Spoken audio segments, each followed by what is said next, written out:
सरसब्ज पहाड़ों और खेतों के दरमियान एक छोटा सा खूबसूरत गांव था जिसका नाम सब्ज नगर था।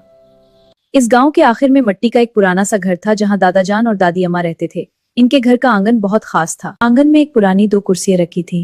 हर शाम दादा दादी वहां बैठकर चाय पीते और पुरानी कहानियां सुनाते। गांव के बच्चे भी अक्सर वहां आ जाते क्योंकि दादी अम्मा की कहानियां जादू जैसी लगती थी। एक शाम जब सूरज डूब रहा था और आसमान नारंगी रंग का हो गया था। क्या तुम जानते हो इस दरख्त में एक राज है? बच्चे हैरान हो गए। जब कोई इस आंगन में दिल से घुसता है तो ये दरख्त खुशी संभाल कर रख लेता है। बच्चे हंसने लगे, खेलने लगे और आंगन खुशियों से भर गया। अचानक हल्की सी हवा चली और जामुन के दरख्त से चंद पत्ते नीचे गिरे। ऐसा लगा जैसे दरख्त भी बच्चों के साथ मुस्कुरा रहा हो। इस दिन के बाद गांव के बच्चे अक्सर वहां आते, खेलते और हुनुसते। दादा दादी उनकी बातें सुनते और उन्हें प्यार से दुआएं देते।